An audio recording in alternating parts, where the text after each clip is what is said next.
Thank you. Thank you. Thank you. Good morning. Good morning. It's a pleasure to be here. You know, economists have a bad reputation. We think differently than the rest of the world do on a lot of things, and that's when people take econ classes in college. They don't quite get it. So let me give you a joke to sort of explain what I mean. It's appropriate because we're at a golf course. So these guys are golfing, and they get to the 13th hole, or the 14th hole, or whatever it is, and they can't get to the next hole because the people don't leave. They're there 20 minutes, 30 minutes, an hour. They're still there. So our guys tell our caddy to go and talk to their caddy and, you know, figure it out. And our caddy speaks, and obviously, and comes back breathlessly and says, "Oh my God, you won't believe it. The guys ahead of us a hole, they're blind." And they go, "Wow, that changes things a little bit." Yeah, okay. So, you know, one of our guys in our threesome is a ophthalmologist, and he says, "You know, I have a plan. When people come to my practice and I'm going to ask them to volunteer to give up their corneas and retinas when they die. And I'll scoop them out, and we're going to give you guys the gift of sight."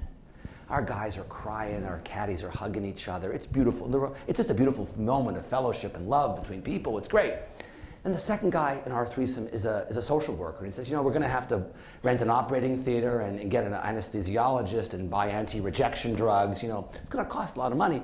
We'll have a bake sale or a golf tournament to raise money." Wow, this is incredible. I mean, the blind golfers feel the love of everybody in the community, and it's just beautiful. The warmth is overwhelming. Finally, the third guy in our group, of course, is an economist, naturally. And he says, "Aren't these guys blind?" And the answer is unanimously, "Yeah." And the economist says, "Well, why can't they just play golf at night?" Right. We think of the world a little differently than everybody else. It isn't that we're not nice. We just think of the world differently. So where do I go? I'm going to try and give you some insights into what's going on now. No one really knows what's going to happen. I didn't check Twitter in the last 30 minutes, so I may be behind on something really important. I'll make all kinds of digs at both Democrats and Republicans. I have real antipathy towards both parties right now, and I'll discuss a bit why. We'll do some Q&A at the end if all goes well. But let's begin by seeing where we are. This is really important. Trump has been pretty lucky. He's come in at a time where the economy is really performing pretty much the best it has since the end of the Great Recession of mid-2009. So let's go through it first. GDP is composed of four terms. Textbooks, high school, college economics, you remember this. Household consumption, C. Corporate investment, I. Government spending, G. And net exports, or exports minus imports. I know how to spell, really I do. The thing that's driven our economy for the last several years has purely been C. There's been nothing going on anywhere else. Essentially, the rest of the economy sucks.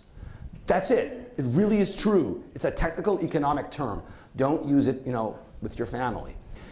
I, corporate investment has been very, very meager for a bunch of reasons. Corporate profits are low, the globe has been cooling, trade has been going down, ag prices have been weak, energy prices have been weak, commodity prices have been weak, and so on.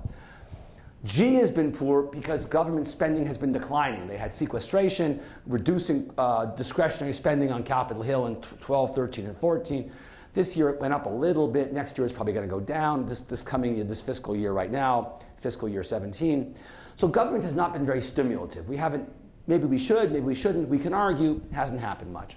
And exports have been hurt because our dollar has been very strong. And as our dollar is very strong, it leads to exports doing poorly, because we can buy imports more cheaply. We'll discuss this in more detail. So C has been good, I has been bad, G has been bad, X has been bad. Imports have actually gone up a bit because our dollar is so strong, it's cheap to buy imports. Trump is going to fix a little bit of C. C's already good, but he'll make it better by giving us a tax cut of some kind. There must be some small tax cut coming somewhere here. We all expect it. So we'll have more money in our pockets, which in the short run will be good. There'll be more spending by corporations because households are going to have more money, right? There'll be fiscal stimulus, there'll be defense spending increase, there'll be infrastructure spending. This is going to help corporations spend more on equipment and plant and so on. The economy's getting faster, oil prices are rising a bit, corporate profits are up. We'll talk about this. Going to boost I. Trump is going to increase the budget deficit, that's for sure. We don't know how much he's going to increase it, but he's going to increase it. The tax cut's got to come from somewhere, and it'll come from borrowed money. So we're going to boost G.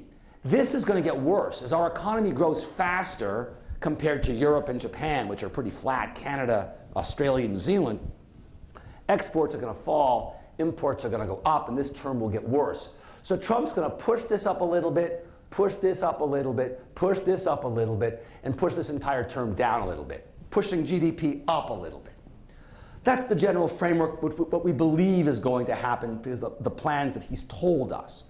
Second, the question is, when's this going to happen? It ain't going to happen soon. I think that's the second most important thing, or maybe the most important thing to think about. Nothing's going to happen quickly here because everything takes time. Trump has signed a whole bunch of executive orders, it's true, but none of them really do much. It's like, oh, figure out how to get rid of Obamacare, figure out how to get rid of regulation. That's great, but we haven't done it.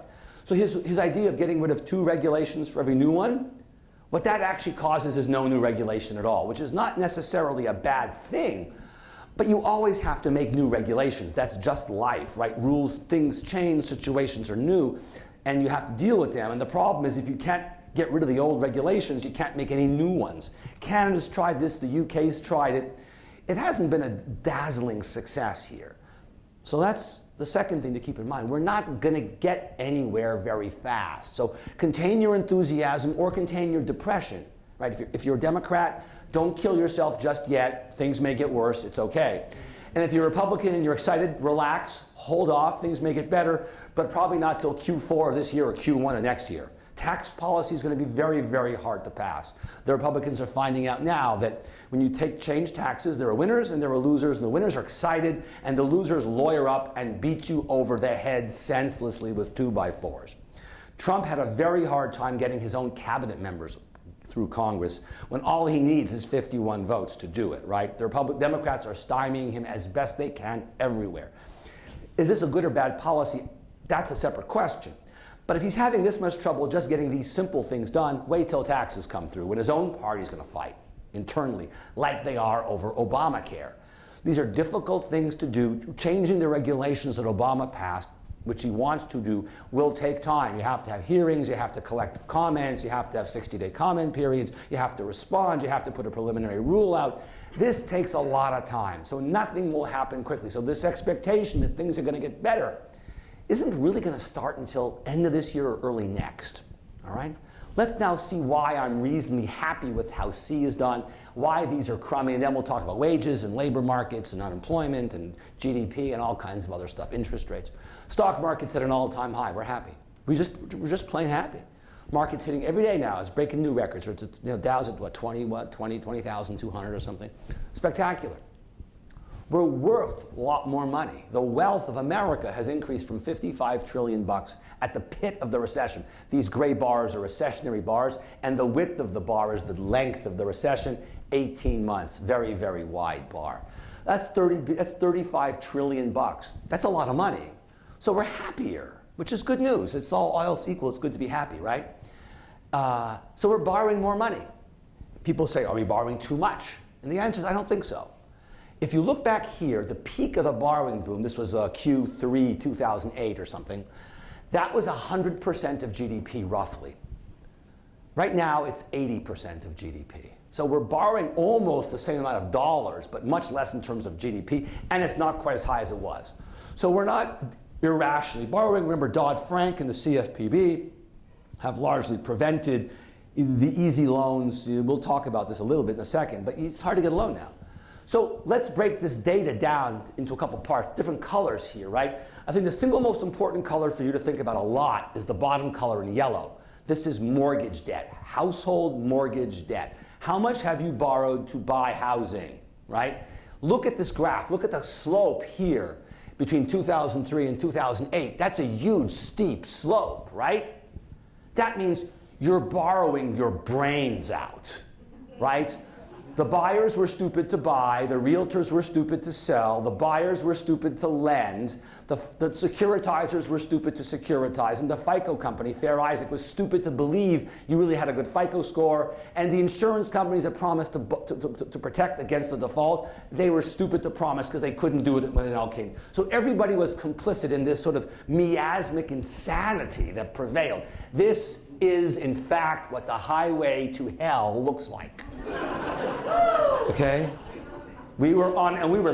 We were loving it, right? By contrast, now you can see the slope is it's not flat. It's up a little bit, it's positive, no question, but it's not like this, it's just like this. So we're borrowing money, but not much for homes. So people ask me, do you see a credit bubble causing the housing bubble? And the answer is no way. I see a billion problems in the housing market. We'll discuss them all, but there's no credit problem. And as long as there's no credit problem, you don't have a leverage problem. And if you don't have a leverage problem, you don't have a big problem. I don't know, for those of you old enough to remember the dot-com bust, lots of money was lost, trillions of bucks, right? It didn't affect the real economy. People didn't lose their jobs, house prices didn't collapse, no one closed shop. But the housing boom led to the terrible housing bust because there was so much leverage there. The houses went under, house prices collapsed, banking collapsed, people lost their jobs, millions were unemployed. It was a calamity because of leverage. There's no leverage issue here right now. So sit back, relax, and enjoy the ride, and enjoy the bust. It'll come, but it won't really matter much because it's not levered. The second thing to notice here, which I think you care a lot about, is red, which is student debt. It's gone from a trivial percentage, forget the size, the gross size is bigger, but the whole line is bigger. This whole bar is bigger than that, right? But this has gone from very small, little bigger than that color, credit card debt, to now being bigger than everything. It's the second largest behind mortgages. It's the second biggest thing. It's 1.4 trillion bucks, and it's delaying people from buying a house. It's not going to stop them, but it's going to delay them. So the average age is 31, according to NAR. They say 31 is the peak year of home buying. Okay, don't believe it anymore. It's going to be 32 or 33. Because these people are slowpokes. They graduate slowly. They borrow too much money, whatever. And they finally start paying it off and whatever. They goof around, whatever. But they're going to get there. And the issue here is twofold. One, the more you borrow to go to college, the lower your likelihood of default. You borrow 5,000 bucks, you have an incredibly high chance of defaulting. You borrow 10,000, it's very high, but lower than 5. You borrow 25,000, it's still high, but lower than borrowing 10. The more you borrow, the lower your likelihood of default. Why? Because if you borrow a lot of money, you probably finished college, right? So if I finish a year and a half of college and say, hey, what's your name? Shelley. I want to work for the Shelley team. I don't know which brokerage firm you work with or for or who you own, whatever. I want to work on your team. You say, well, okay, tell me about yourself. Well, I went to a year and a half of college, a year and a half of community college, and then I dropped out because it was just too damn hard. You go, well, I don't want you. So you finish college, that's a bonus. You go to a selective school, that's also helpful. They tend to be more expensive than community colleges for 4 years, right? You only go to. And last but not least, if you borrow a boatload of money, 200,000, 100,000 bucks, you've got an MBA or a law degree. He's going to get his MBA right now. He realizes he's undereducated and he's off to get more education. You finish selective school and you've got an advanced degree. So you can afford to go to buy a house and even pay your $400 a month or $500 a month because you're now a lawyer or a doctor or an MBA business person working on Wall Street or something. And you look at the average payment, $350 a month, because some people borrow a lot, but the median payment, which is not so affected by the really high borrowers, is $200. This is not a cataclysmic thing here. You know, the average person is not walking out with $100,000 in debt, but they're going to be delayed because if you get a starting job at making whatever starting wages are now, it takes you a couple of years to swallow $200 a month and sort of get over it, right? And it hurts your debt-to-income ratio, which has got to be 43. This is going to cause it to be 5 or 6 percentage points higher. It takes you that many more years to get out from under it. So these people who finish will do fine. It may take them a year or 2 or 3 longer to buy a house. They're buying a house. So don't worry so much about this, right? And the red, and this is not an issue at all, really. The red will hurt to some extent, and those people who default, like 40% of all students default, that's a problem.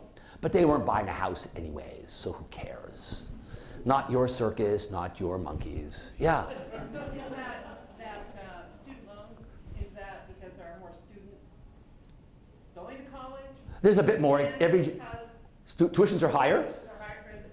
Tuitions are higher, and every generation more people go. During the 50s, in the 60s and 70s, the percentage skyrocketed. That's why children could exceed their parents' income, because they had better education. Now it's hard, because So many folks already go. I think we can argue we're already sending too many folks to college. They can become plumbers and engineers, plumbers and electricians and those types of trades where they make good money, but you don't need to go to 4-year college for that. But we discourage, but we digress. So we can talk about that later. But yeah, those are reasons they're contributing. But they're also making it easier to borrow money, because Obama says you work 10 years in government, poof, your money's gone, right? You don't have to pay. So the colleges raise tuition, tell the kids not to worry, because you'll work 10 years for the government, it'll go away. So the colleges charge, it's a classic bubble, like the housing bubble 10 years ago, it's the same thing.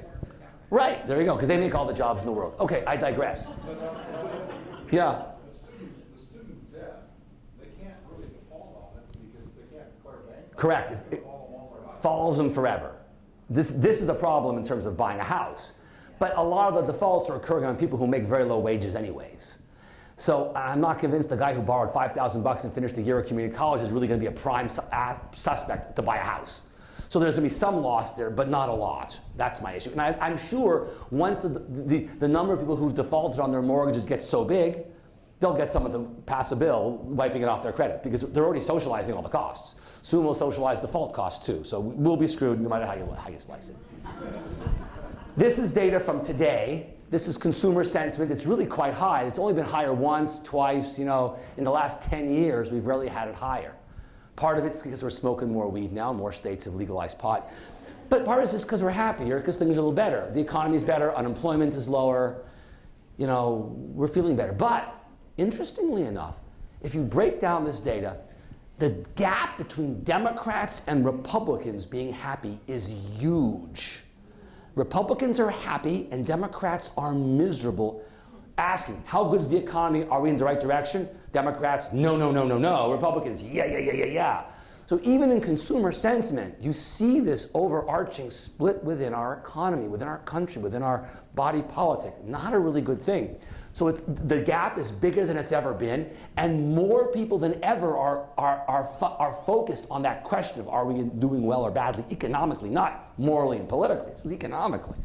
So while we're happy, there's a big discrepancy here, right? But we are happier. Small business is stupendously happy. The election occurs and bam, they go off the wall. Why?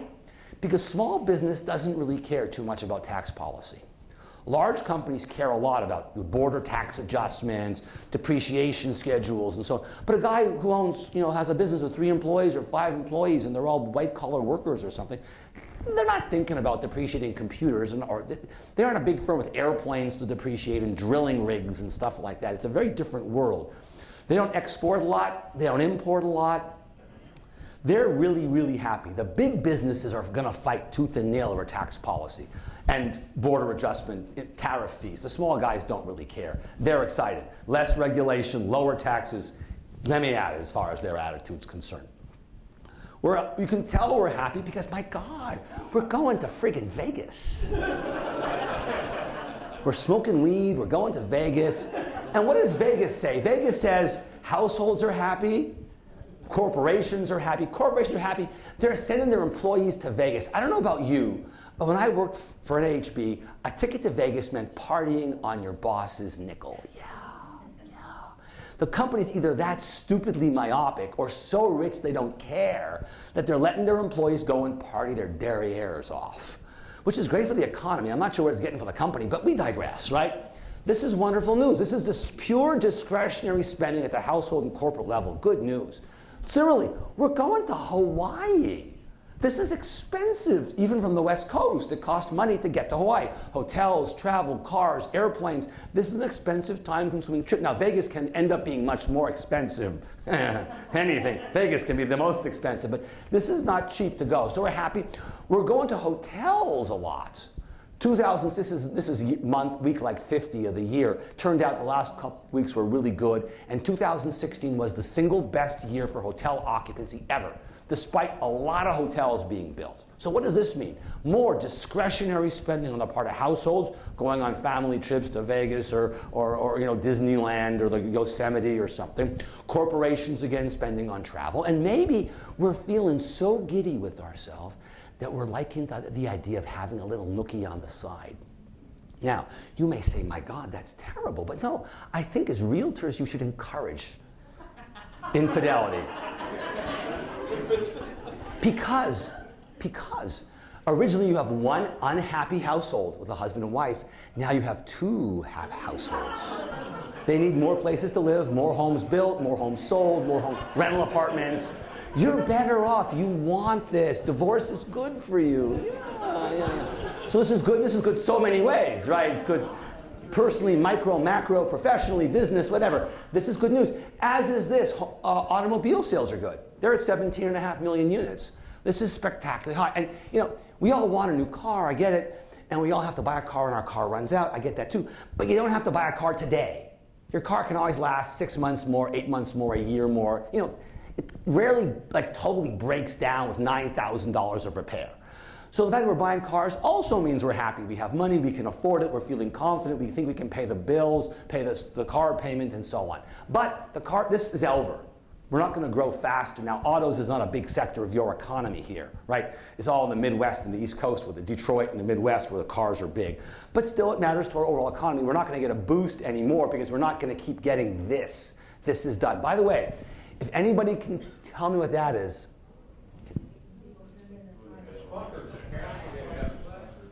Cash for clunkers. And that was a stupid friggin' policy. We're going to see more stupid policy before this morning's over.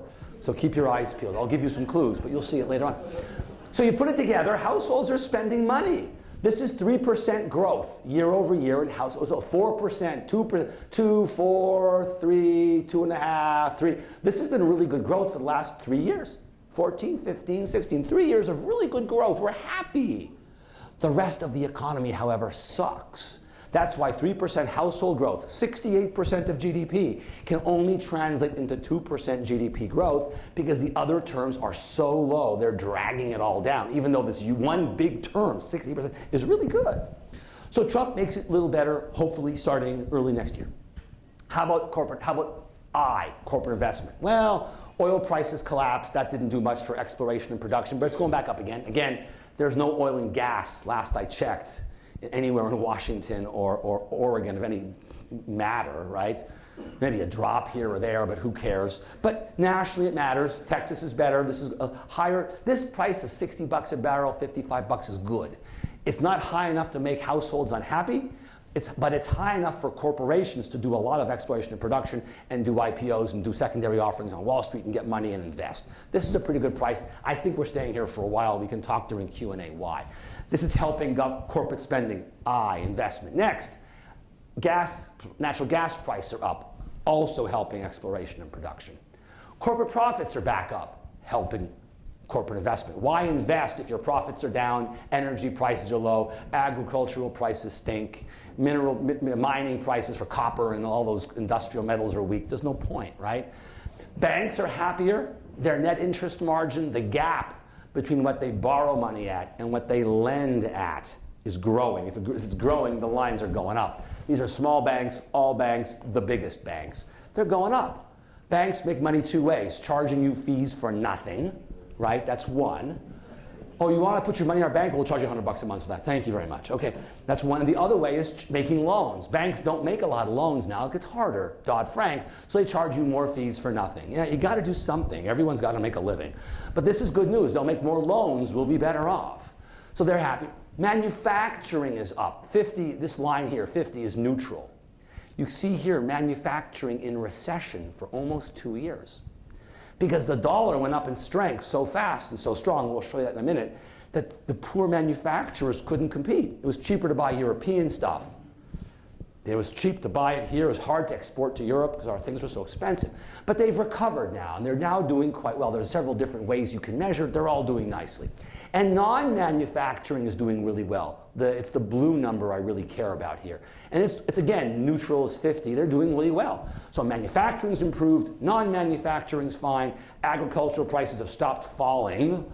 I didn't mention that. Energy prices are back up. Corporate profits are up. The globe is growing faster. Trade's improved a little bit. So all in all, it's a little better. This is good. That's why corporate investment's going to go up a bit.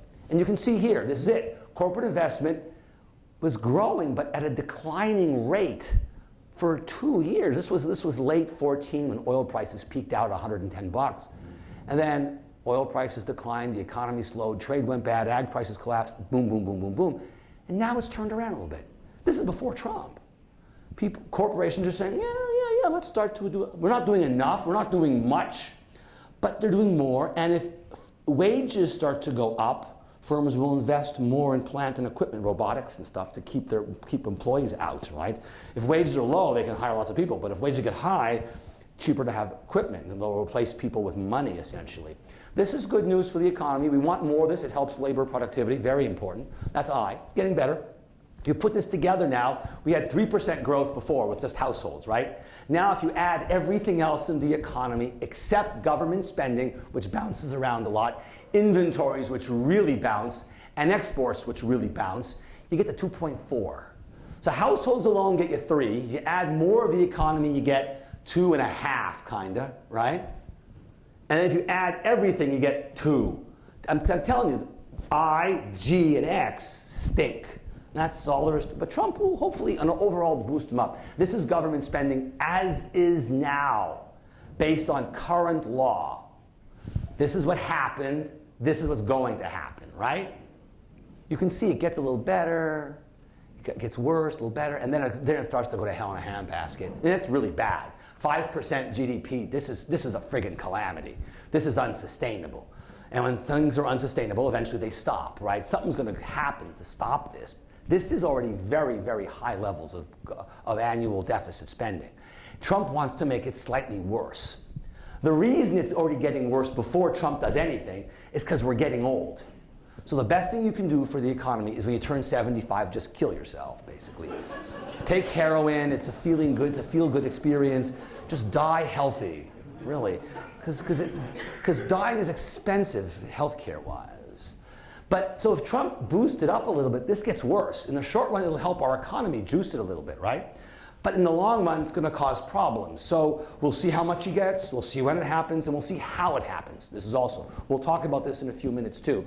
But in the short run, this is going to be stimulative to the economy, so the G, the third term, goes up. Last but not least is exports.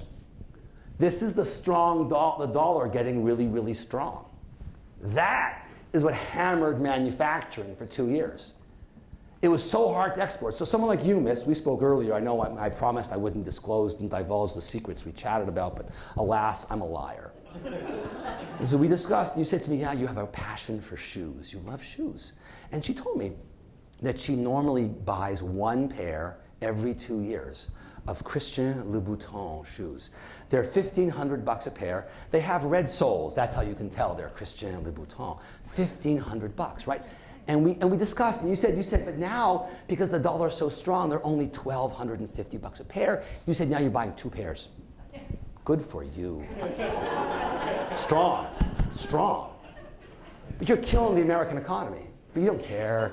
You're just a thoughtless, selfish person who only cares about yourself. You don't care about those poor people making shoes in North Carolina. You're getting your fancy French stuff. And you laugh, yeah, you're eating crappy Italian gorgonzola rather than good Wisconsin gorgonzola, yeah. Or Oregon gorgonzola, or Washington State gorgonzola, yeah, score. So we're all doing this, we're hurting our economy. Hurts exports.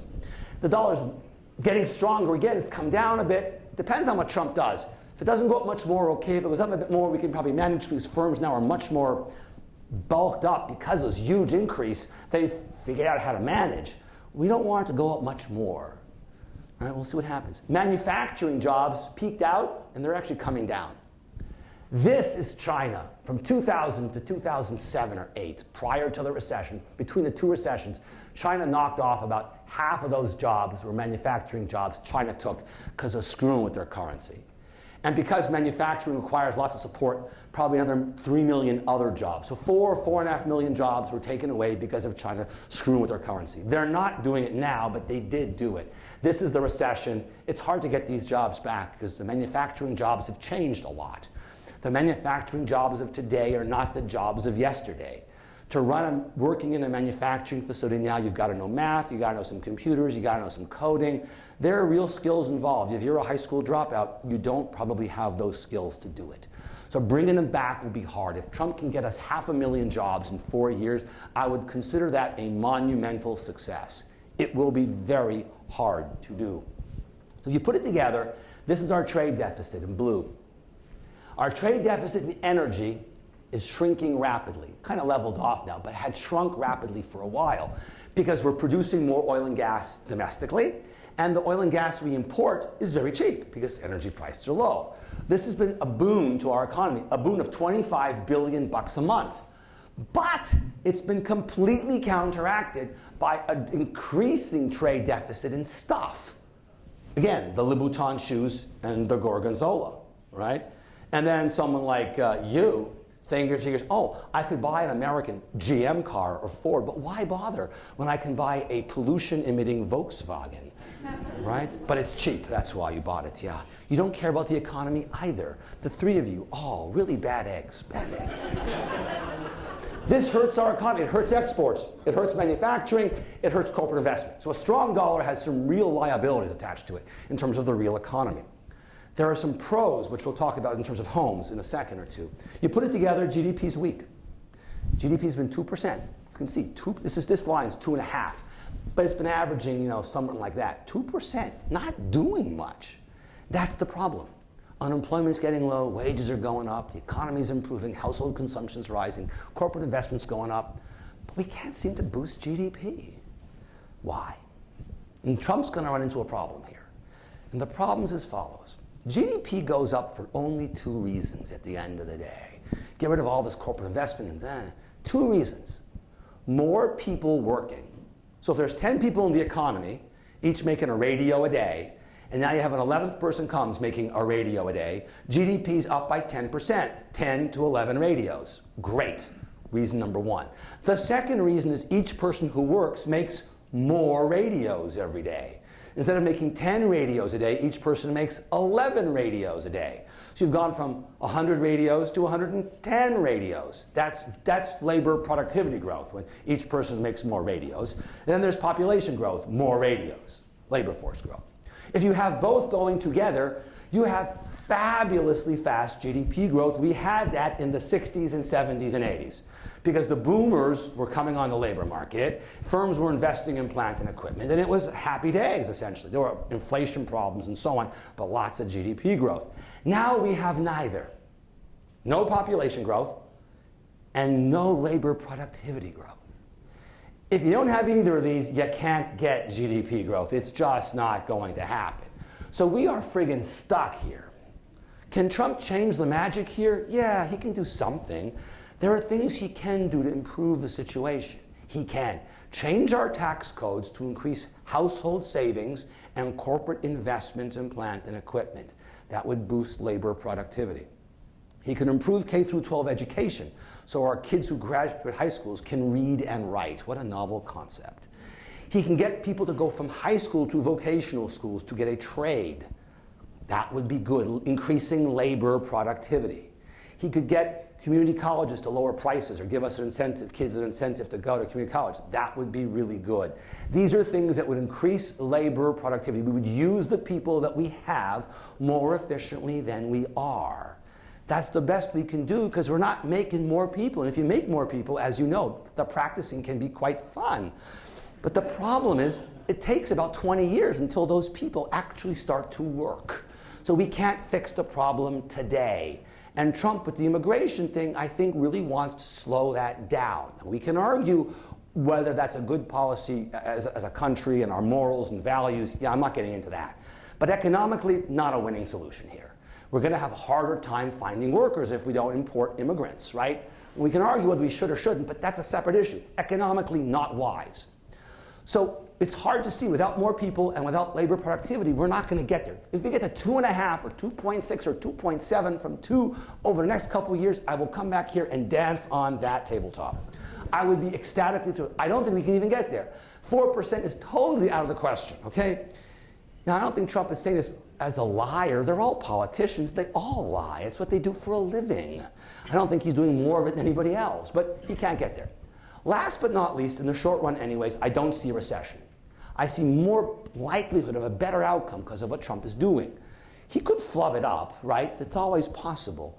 But it looks like the likelihoods are that he's going to do more to juice the economy than he is to hurt the economy. He's doing some things to hurt the Mexico trade. This is not good either. Immigration stuff, not so good. But these other things he's likely to get done. Tax reform a little bit, deregulation a little bit, infrastructure may not happen, but defense spending will go up, and tax reform. Those are really good things that will help us, at least in the short run. So no recession in the near future. Next, let's talk about labor markets. They're good. They are legitimately good. So here you go. This is job creation. 2 million workers, 4 million workers over the course of a calendar year. It peaked out at 3 million workers a couple years ago, and since then, labor growth has been declining. Net new jobs. And people say, oh my God, it's the end of the friggin' world. And I go like, time out. We're running out of workers. This isn't, we don't want workers. We want to create more jobs. We just can't find workers to fill the jobs we have. If you look at the job openings out there, there are a lot of job openings. The problem is the skills that people have who are unemployed don't match the jobs needs that the employers have. That's why Trump should try and increase job training, right? That's a key thing. If you want to work and you're unemployed and you don't have a job and you want to enter, fine. Here's $2,000, $3,000, $5,000, take a course in computer programming or whatever it is you think you want to do. And we'll, if it's in one of these 10 or 20, become a nurse or a dental hygienist or an airplane mechanic. Here, go, do it. If you want to try, we'll help you do it. That's really important to get people off the sofa into the workforce because we're friggin' running out of workers. Given that we're this late in a business cycle, the length of time from the end of the gray bar to current is long. This is good job creation given how late we are. We started very late, but we continue on. It's just like a low-run baseball game. The game keeps going. We're in extra innings. It's kind of pleasant, but not much happening here. No runs, but the game keeps going. This is okay, given how late we are. We're fine. Next, unemployment, 4.8% in red, really getting low. If you look historically, that's the housing boom and the housing bust, and the dot-com boom and the dot-com bust. This is pretty low compared to that, and low compared to that. And that low is stupendously low. That's 40, 50 years ago already, right? 50 years ago almost. So this is pretty low by historic standards. We're starting to legitimately run out of workers. If we have too much fiscal stimulus, again, it won't come until next year because the tax changes take a long time. So this year's not going to matter. But if we get lots of stimulus next year, the Fed may have to raise rates more quickly next year once we know what Trump is going to do. We don't know what he's going to do, and Congress hasn't decided how much they're going to give him either, right? There's lots of fighting that goes on here in Washington. It's a mean, nasty business politics. So we'll see, but we're already getting low on workers. And you can tell you're getting low on workers because of the blue line. The blue line is first-time claims for unemployment. 100 weeks in a row below 300,000. The red line says, if you want a job, you can get a job.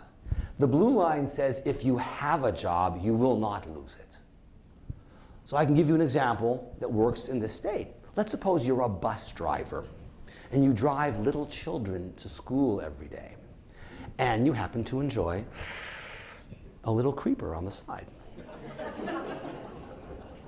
You know what that is, I guess. It's legal here, that's right, that explains it, of course. So on the bus, you enjoy some weed while driving the kids, and occasionally some of the kids are noisy, so you say, hey, dude, take some, and you share with the kids.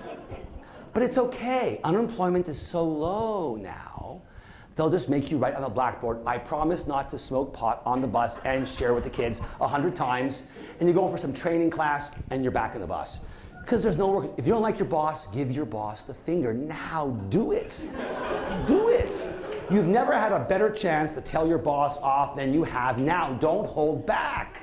You're not going to lose your job. This is people who get fired or laid off. No one's getting laid off anymore. Go ahead, test me out, prove me wrong. We're okay. This is people who quit their jobs. You don't quit your job just because it's raining, because if you did that in Portland, we'd all be unemployed forever, Vancouver, right? So you quit your job because you think you can get another job. You've already got a job offer, right? I mean, when you work, you got a car payment, and you got some student payments, and you got a mortgage, and maybe if you're lucky, you got child support and alimony, but I'm not bitter. Look what happened. This was the peak before, this is the housing boom right here. 2.2% or 3 million workers quit their jobs every month. Every month. And it fell by almost 50% quickly. This was when you stayed in the office, you didn't shower, you just showered in the bathroom and washed, and then you kissed your boss's boots when he came in the morning because you were afraid you'd lose your job. And then as things got better, the quit rates went up, either in millions, 2.4, 2.7, 3 million, or in percentage terms. It's recovered largely. It's recovered in total numbers because our economy is bigger. In percentage terms, we have not quite recovered. We're 2.1, not 2.2. And there are some lingering problems in the labor force. I don't mean to underestimate the problems here. But we've made a large recovery. We're 90% of the way there. There are long-term unemployed people. There are a bunch of problems out there. But you get an A- in this sector of the economy, at worst a B+, all right? But this is the problem Trump's going to run into again.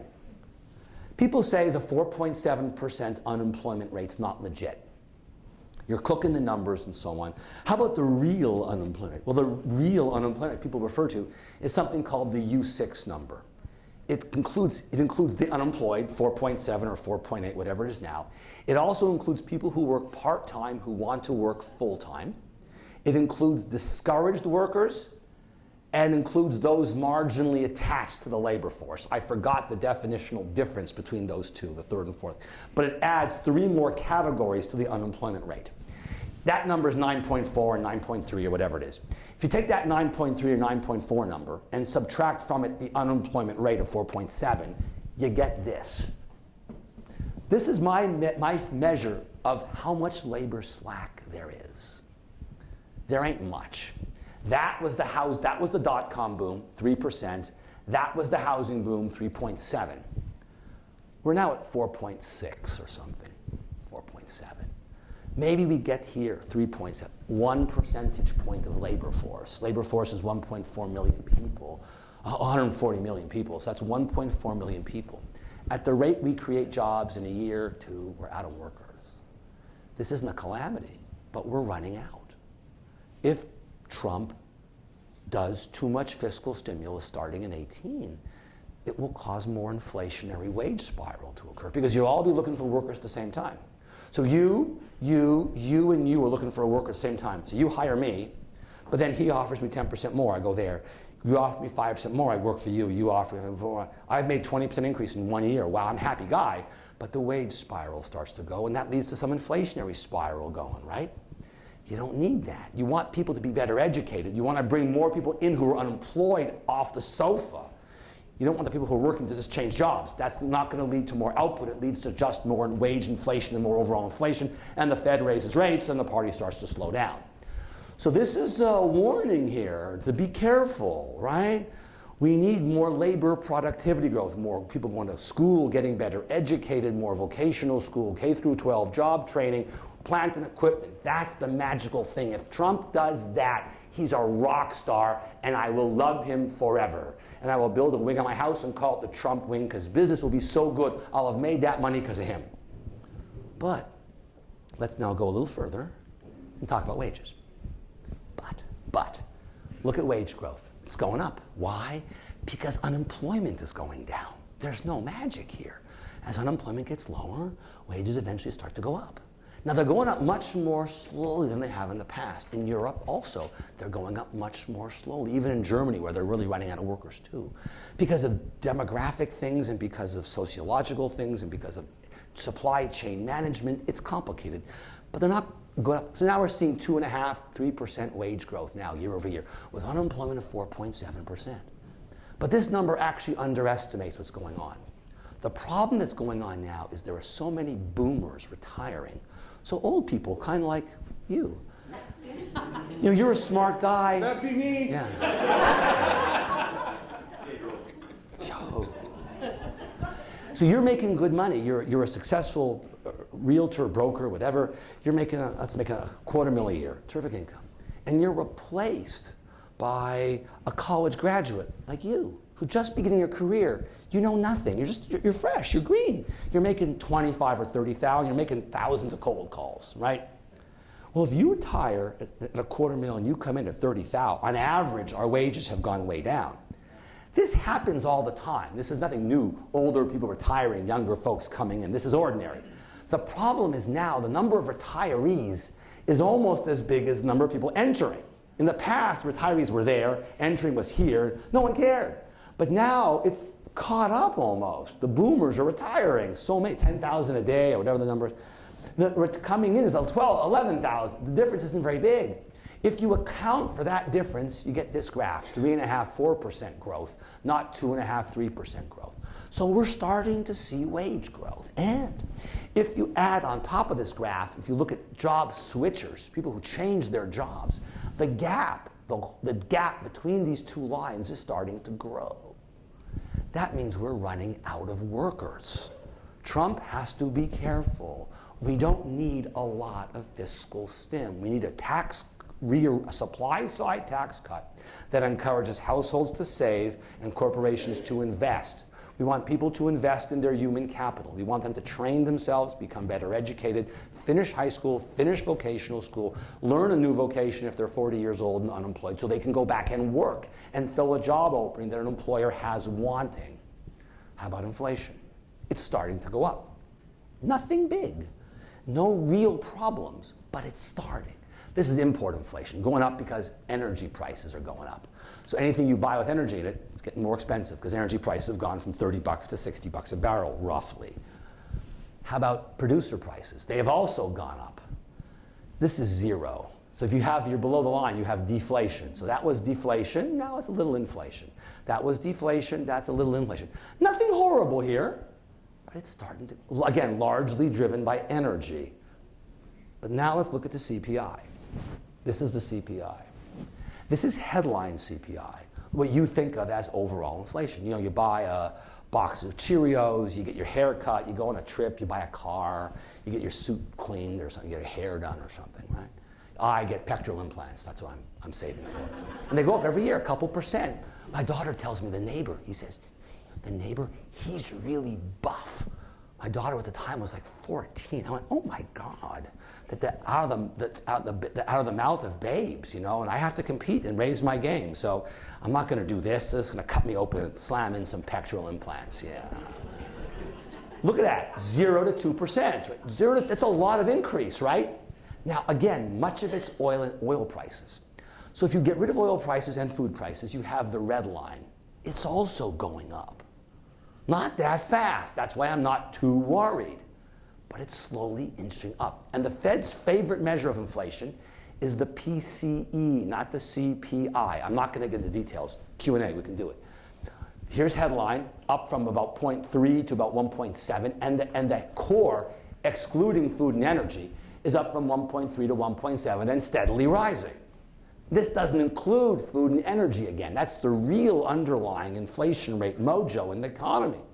The Fed wants it at 2. We're getting pretty close. Wages are going up, unemployment's going down, inflation's going up. We don't need a lot of fiscal stim. We needed fiscal stim 5 years ago. We couldn't get it then. I'm not going to get into why. We can talk about that during Q&A. There's a lot to say there. We don't need it now. We now need a supply-side tax cut that lets us produce more without causing inflation, education and plant and equipment. If we do that, we can boost GDP and lower inflationary tendencies. That would be awesome. That is President Trump.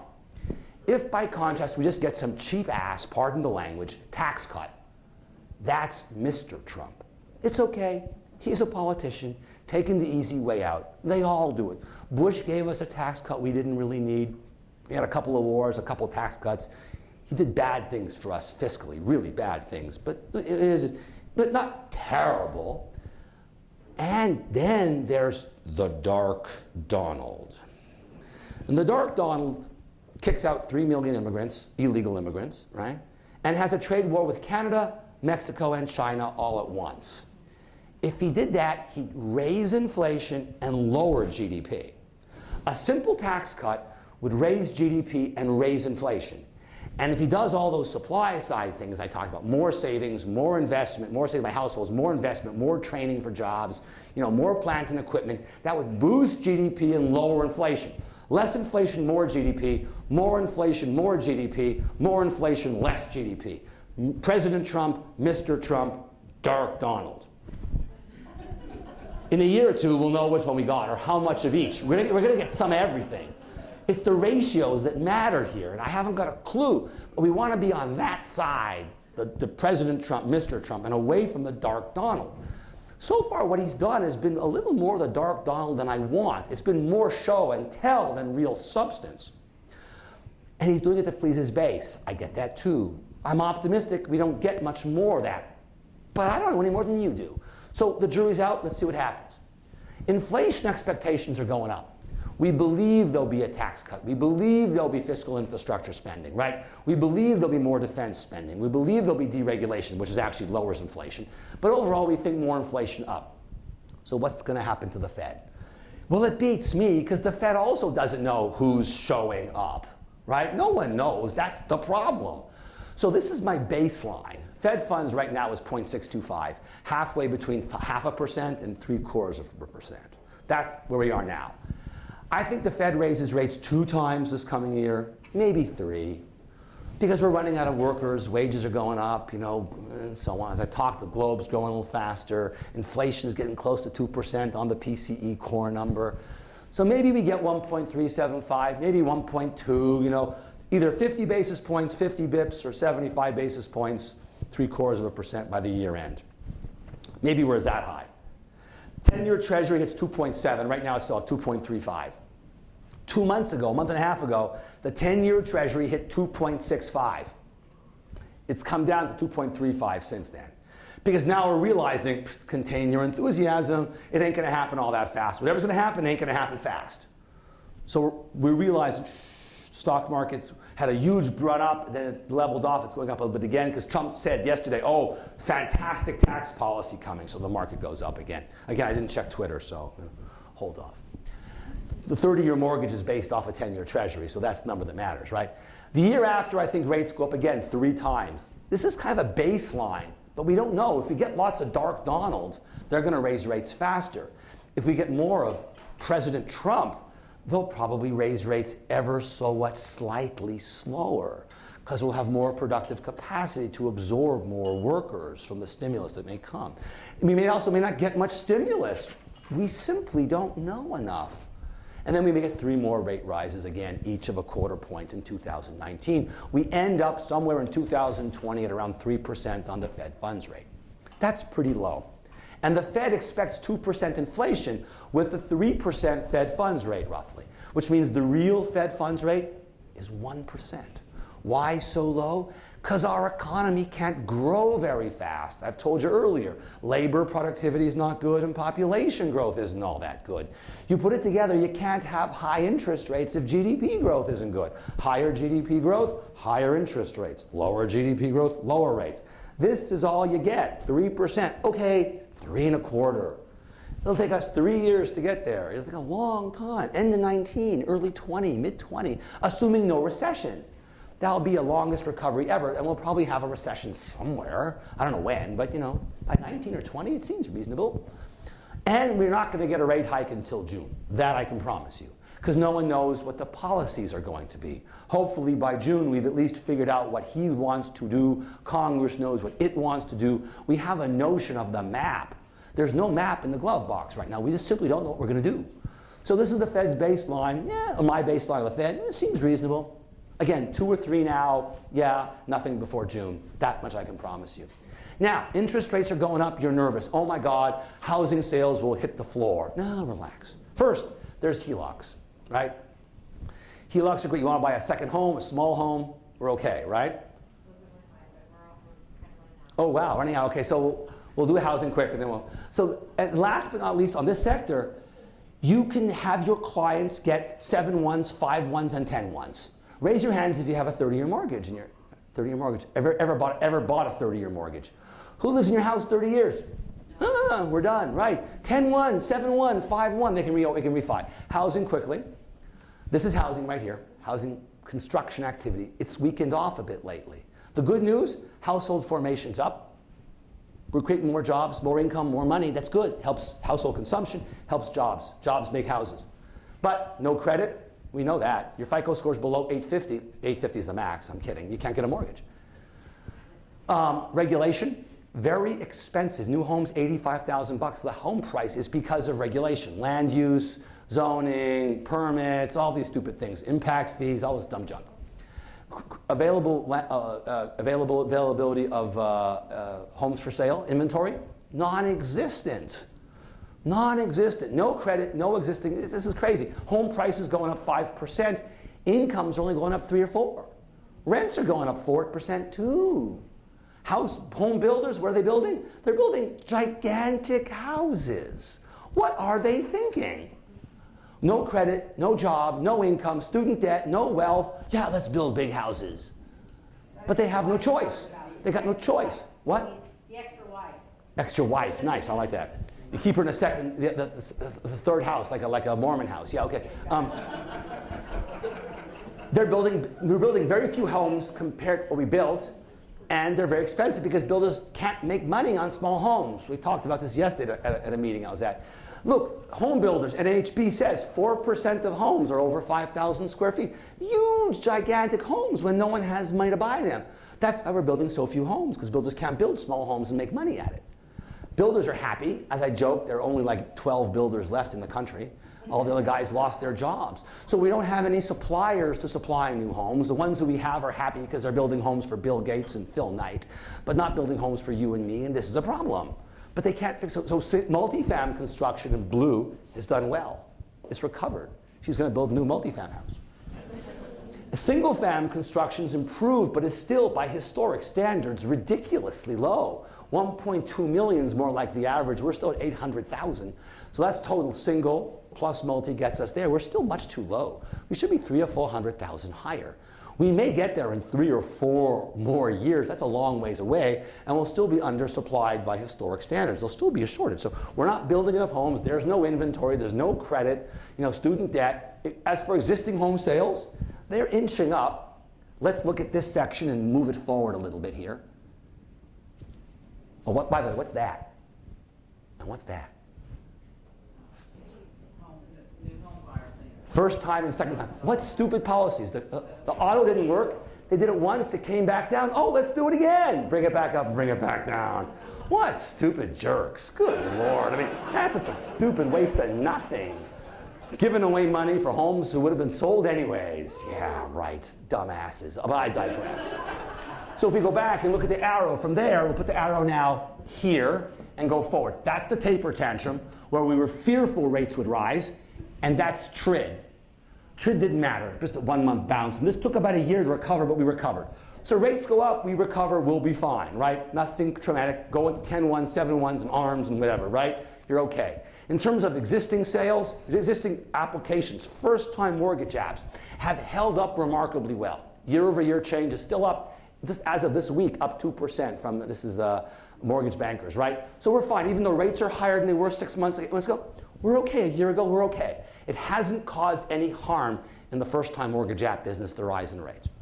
In terms of refi, just forget it. Mail into homes, shoot yourself, move away, retire, sell your business, go into baking or something, because this ain't going to get better anytime soon. You look at historic levels, we're ridiculously low here. We're edging on lows we haven't seen in 15 years, right? So don't bother going there. On the good side, delinquencies are way down. They're almost back to normal now compared to the peak. Cash sales are down. All cash sales peaked out there in red dotted, and they're continuing to come down nicely. And upside down homes are doing well, no problem there either. Let's quickly look at jaunt through Oregon and Washington quickly, and we'll end mostly Washington. How about things here?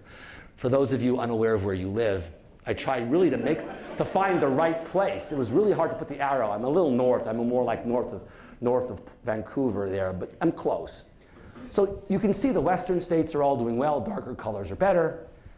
Future looks even better. You're doing fine again. So there's no problems in these states. All of them, Oregon, Washington, Montana, California, everything near everything here is fine. Good. How about Oregon? You're doing well. This is growth in GDP. Recession, it went down, not surprisingly. But then in 2011 and 12, you had bad GDP. Those were really bad years for the state of Oregon. Since then, you've recovered nicely. But you had a recessionary crumminess, and then that crumminess also. And then you're out. You're good to go. Nice. In terms of your budget, dark blue is better, darker blue is the best. Oregon's doing better than Washington, but you're both doing well. Half the states, 24 are brown or dark brown, and 26 are blue or dark. So you're okay there. Your budget's nice, so the state's got revenue, right? Both Salem, right, and Olympia have money here. Good, nice. Unemployment. This is Oregon, this is Washington, a little higher there, a little lower. This is a little bit above average, 5.1 versus 4.7. This is Oregon, 4.8, 4.7 versus 4.7. So these are pretty much average. This whole clump here is all about average, right? This is all pretty much average here. You're the frame of dead average between Washington and Oregon. Here in Washington State, Clark County is in red, elevated levels of unemployment. But they've come down from super high levels, I mean staggeringly high levels there. They're now almost normal. They're still elevated elsewhere. In Multnomah, Washington, and Clackamas, the three big counties, I ignored Yamhill, Columbia, and Skamania because they're just too tiny. 10,000, 100,000 people, who cares? They care, but I don't care. These are super low levels. These people should be working more. I want to see more folks working in Clark. I would like to see that. It may not happen, but it's still drifting down, but very slowly right now. There may be structural issues, I don't know.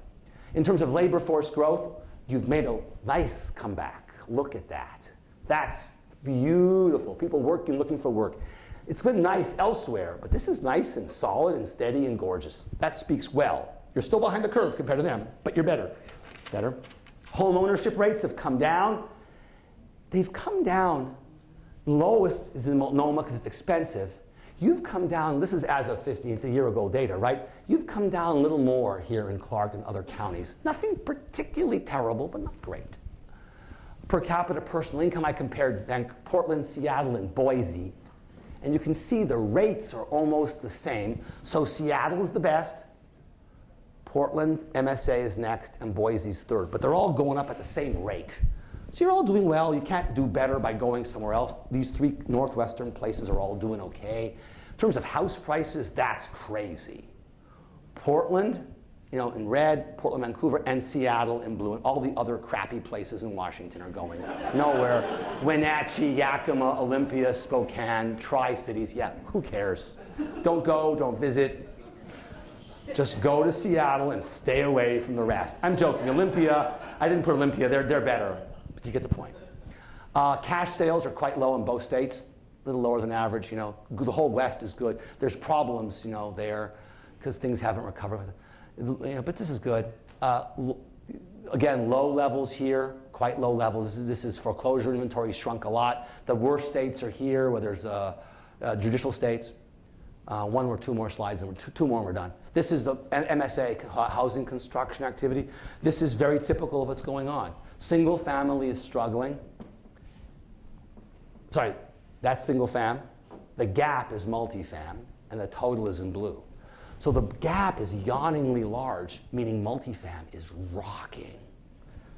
Multifam is almost as big as single fam. You're not building enough of this. You're building plenty of this.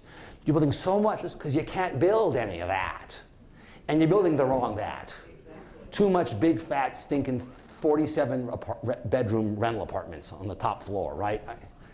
You need more of this, but you're getting that. It's not quite right, but it is what it is, because the builders can't build cheap stuff. And last but not least, people want to move to the Northwest. It's desirable. They're moving away from here, where the weather stinks and the taxes are high, to here, where the weather stinks and the taxes are high.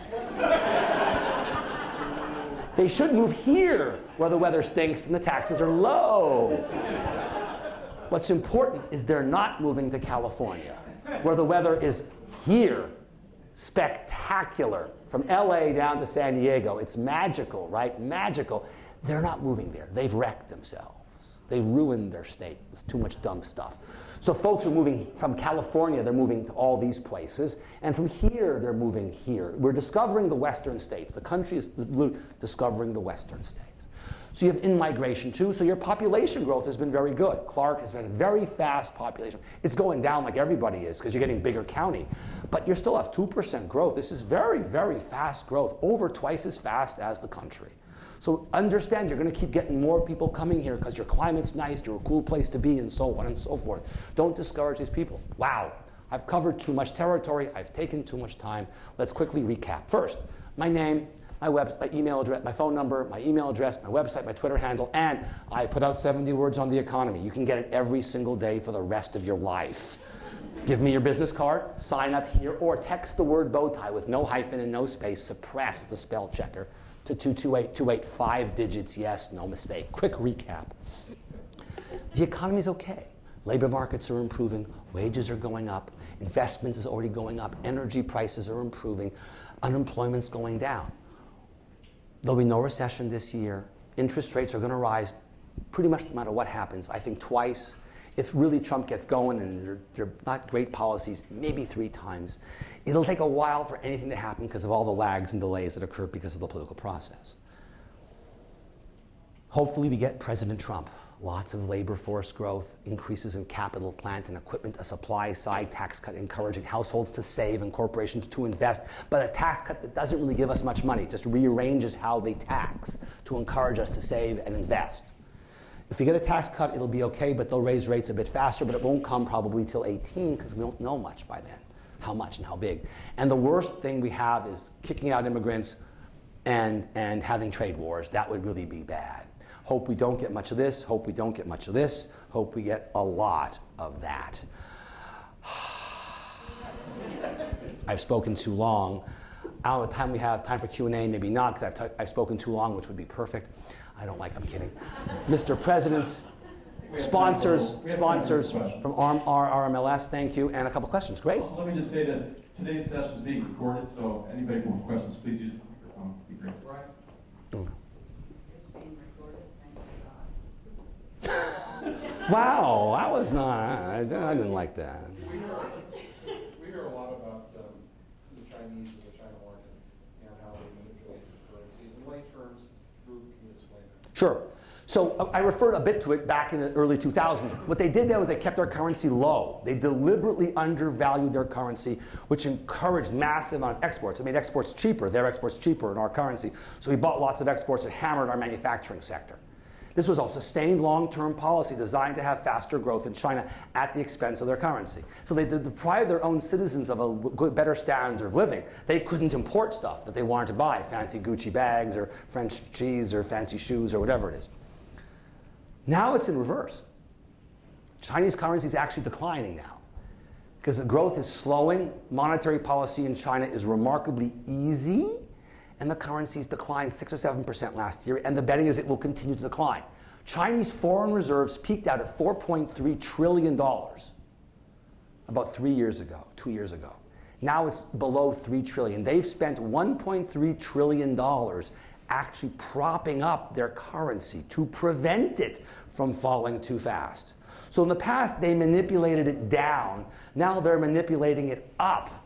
It's bizarre. But they do it because they don't want it to fall too fast and cause chaos on the planet, essentially, and have us blame them for a terrible problem, all right? So they're doing us a favor, arguably, now by having their currency decline more slowly. It's going to get to the same place at the end. It's just going to take longer for it to get there, all right? That's what's going on in China right now. It's a crazy story, but whatever it is. But nonetheless, the damage that they did years ago is real damage, and they were not good to us. We have 2 questions. One there. Oh. How come all the inflation measures always exclude housing, which is one of the largest people spend money on? They don't. The CPI and the PC, they all include housing in there. They have rental housing prices, and they also include something called imputed rent. And imputed rent is, you own your own home? Fine. So you're your own landlord, right? I own my own home, you own your own home. Let's say they're identical homes, just make the math easy here. What if we switched homes? Would GDP be higher? Yeah, because I'd be paying you rent, you'd be paying me rent. Well, you can't do that. GDP can't allow for just rearranging of things to have more money. So they assume that you're paying yourself rent and I'm paying myself rent. That's what's called imputed rent. And these measures include imputed rent, and imputed rent is based on market rate rents. So they try and find a similar situation, 3-bedroom, 2-bed, or in your case, 8-bedroom, 9-bath, 14 garages house, And they look at what that price is, and then they give that to you as imputed rent. But they include it, and those house prices are going up very fast. So the CPIs, the rent component and the owner-occupied imputed rent components are going up very fast. It's that and healthcare that are driving inflation right now, and prescription drugs. Those are the three major factors that are driving house price, inflationary tendencies. Over there in the, I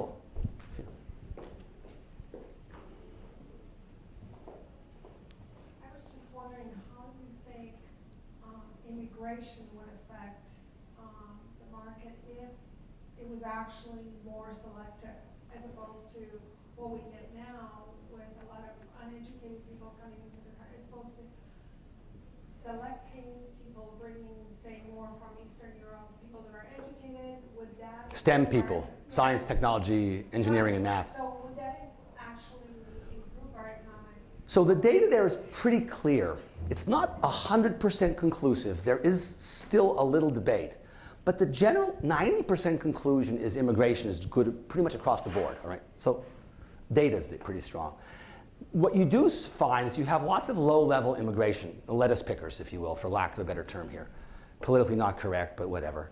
It tends to lower the wages of similar immigrants to the situation. So you're competing, the illegal immigrants are competing amongst each other, primarily. There's a little bit of wage depression at the very low end of the American citizen scale, right? But the negatives are pretty small, the positives are a little bigger. What we need now is lots of people coming with STEM. So you got a PhD in math? Yeah, thanks very much, stay.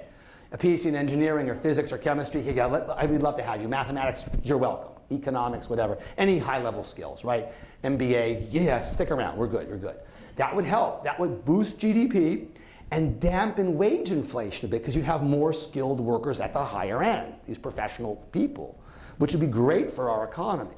You know, Canada does this pretty well. Australia does it pretty well.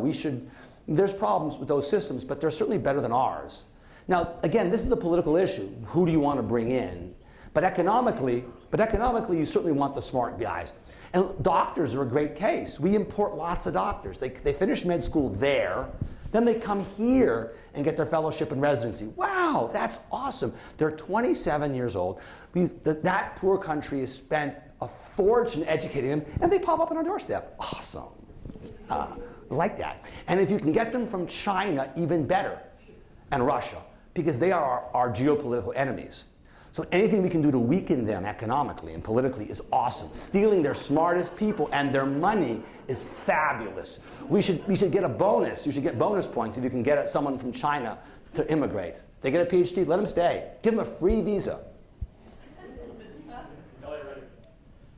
Yes. Specific to our industry, prior to the crash, the Federal Reserve owned zero in mortgage-backed securities. Fannie Mae and Freddie Mac were independent entities. We could argue. To some extent, but now they're totally controlled by the federal government. The Federal Reserve owns $1.8 trillion, when I checked a couple weeks ago, in mortgage-backed securities. And From zero, just from zero 8 years ago, whatever it was, yeah. And who owns and controls the Federal Reserve? It's not people we elect.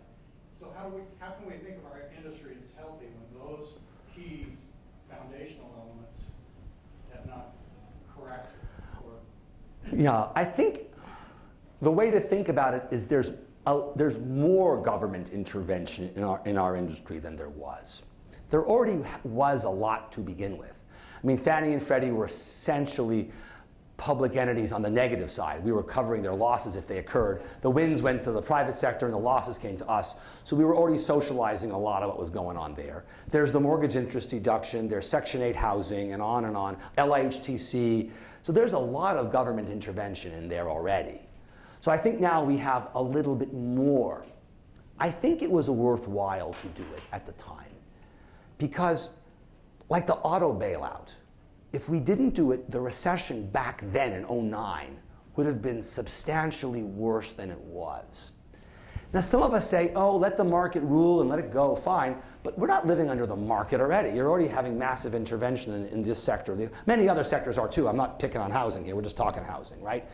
And I think that was the right choice. The government could, by intervening, mitigate a lot of the decline so that it wasn't nearly as severe as it was. We didn't lose millions more home builder jobs and auto manufacturing jobs. So it was okay. The question now becomes what's going to happen going forward. Fannie and Freddie are still going to be some kind of public entity, right? We need someone to securitize loans, buy them, take them, securitize them, sell them. It's more like a utility than anything else, but that's what's going to happen. They don't make a lot of money on a quarterly basis, $1 billion or $2 billion or something, and much of that's because they borrow at the government rate and the securities are at a higher rate, so they're making a gap between, because they can borrow at the government, no one else can borrow at the government rate. So I don't think there's much profit there. The mortgage interest deduction is a real concern, however. I would be focused and thinking about losing the mortgage interest deduction, not directly, but indirectly. This is what's going to happen. Trump is saying he wants to lower corporate and household individual tax rates. If tax rates for individuals fall from, make it 30% to 20%, well, the mortgage interest deduction is worth a lot less money. If you can only deduct 20% of your mortgage off taxes, not 30% of your mortgages, that's a lot less money. So it makes the mortgage interest deduction less valuable. Moreover, he's also talking of doubling the personal exemption. The personal exemption is now $6,000 or $6,500. It goes to $12,000 or $13,000. And if you're married, it's $24,000 or $25,000. You have to have a lot of mortgage interest and personal income taxes and property taxes to get to $25,000, making the mortgage interest deduction much less valuable than it is today. It may not happen. They will never say they're getting rid of the mortgage interest deduction. They'll never say that because they know they'll rile up the builders and the realtors, and they're already riled up. Let me tell you, they're going to spend a boatload of money fighting this. It's going to be a bit of a hard fight to say we don't want lower taxes. Realtors and builders, we're against lower taxes to help homeowners. That's a hard sell. There'll have to be very careful messaging on this, but I would be a little nervous and think about how you're going to do whatever it is you're going to do in that new environment. But the incentive to buy a house will be somewhat reduced if the tax advantages of owning the house are lower. And some of the value of the house is in the tax protection it offers. If that goes away, house prices have to decline by at least the marginal tax rates of the people who buy it. So lower priced houses won't go down much because many of them don't even take the MID now. But the higher end, more people do. At the $10 million house, doesn't matter, they're all paying cash.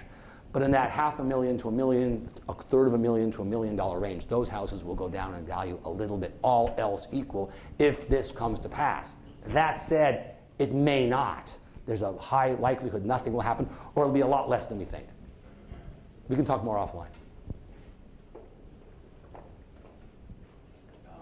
In light of the printing of money, all the QEs and stuff, I'm interested to know where the strength of the dollar is coming from. The BRICS alliance is doing everything they can to sandbag the flow of currency across the world. So all right, so why is the dollar strong given our easy monetary policy? The assumption is our monetary policy is it's already gotten a little tighter. Last year in 2015, we raised rates once by 25 bips, a quarter point. And in December 16, a year later, we raised rates again by 25 basis points, 25 bips. So we're beginning the process of starting to tighten monetary policy. It's still remarkably loose, which is you're alluding to. But we're further along in the tightening process than Europe, Japan, or Canada. So relatively speaking, the expectation is that our rates are going to go up.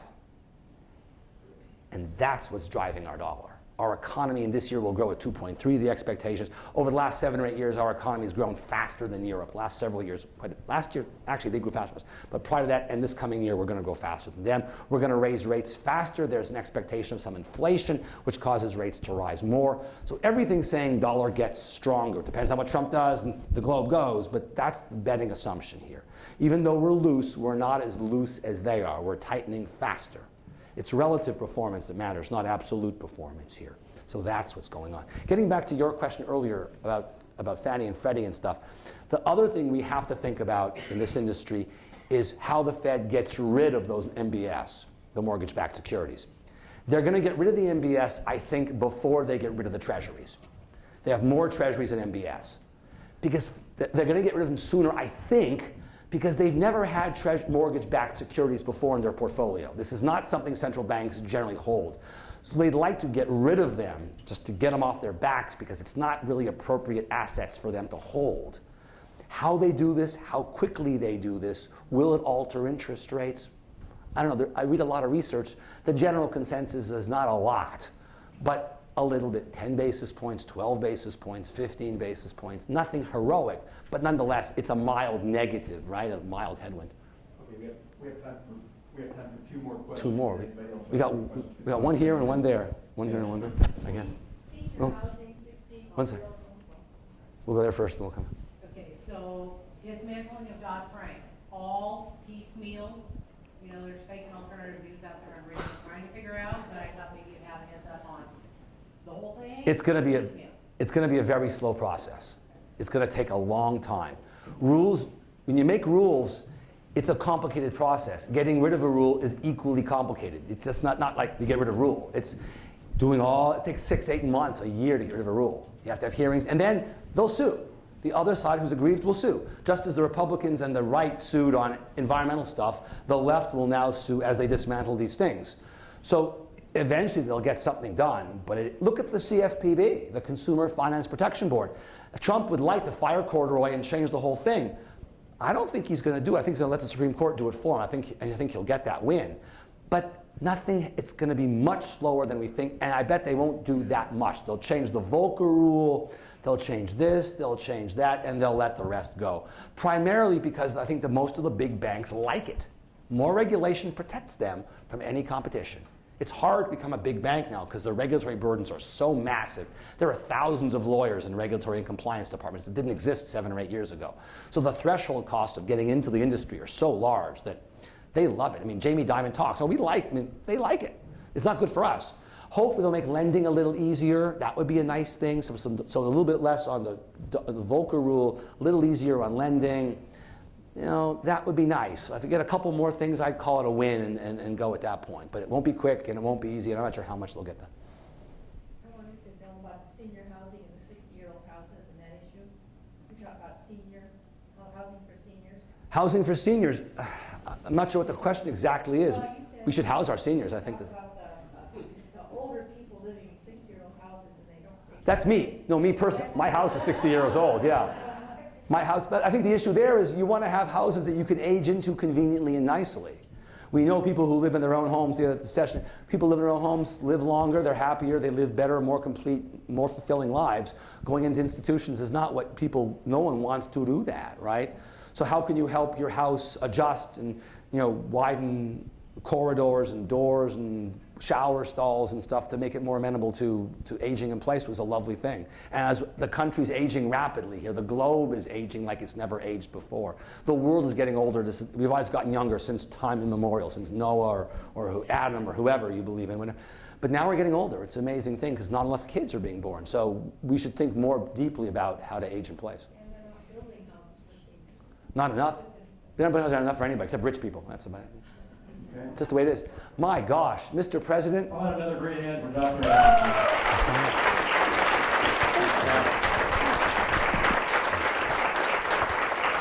Is he entertaining or what? If I'd had him for my econ teacher, I'd have had a better grade. Hey, a couple things I want to thank RMLS again. Thank you for sponsoring this. Glad you stayed. Thank you. So much. Can't thank you enough. Thank you. And also, I'd like to thank our great staff, Joanne. Thank you. It's totally fun. Charlene is not here anymore. Totally And of fine. course, Thank you. Gary Leader. It's complicated. There's a lot to. Thank you. Thank you. Thank you. Thank you, everybody.